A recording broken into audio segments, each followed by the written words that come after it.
تقرير عد أن زميلنا أحمد الموسوي. خلينا نشاهد هذا التقرير على شنو يتحدث، بعدها راجعين وياكم بالتأكيد.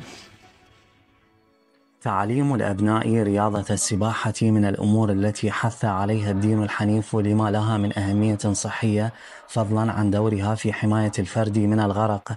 وعلى هذا أقيمت في النجف الأشرف دورة مجانية لتدريب الأطفال بين سن 5 و12 على السباحة، ذلك بإشراف مدرب المنتخب الوطني للثلاثي الكابتن سلام الحتشامي. قدمت مبادرة أنه نعمل دورات تعليم سباحة للأطفال.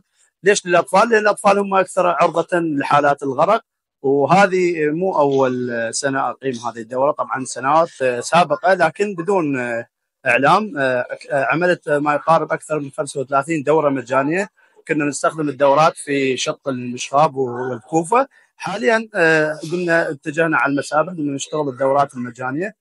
اليوم فتحت دورة مجانية في النجف الأشرف بقيادة لاعب المنتخب السابق سلام الحتشامي، وإن شاء الله هذا أول يوم، هي مدة أسبوع، هذا أول يوم إن شاء الله فتحت الدورة. تدريب أولي، وهذا شيء مهم، المفروض كل الأطفال يدخلون هيك دورات. الدورة التي تستمر لمدة 7 أيام يتلقى خلالها المتدربون من الأطفال دروسا وتمارين تمكنهم من تعلم السباحة والإنقاذ ومواجهة حوادث الغرق على أيدي مدربين متخصصين وفي مسابح مهيئة لهذا الغرض.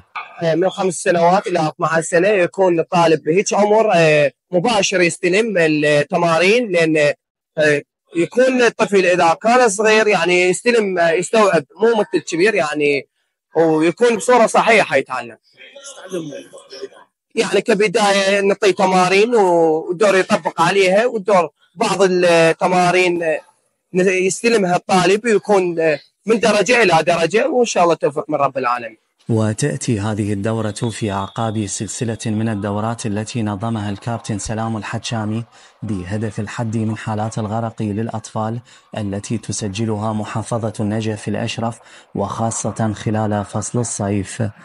شكرا برنامج صباح الرياضي العراقية، جاي نشارك في دورة البطل الدولي سلام الحتشامي في دورة تعليم السباحة، وإن شاء الله نكون مثلا الأكبر في الدوري العراقي ودوري التراث اليوم. لبرنامج صباحكم رياضي أحمد الموسوي، النجف الأشرف.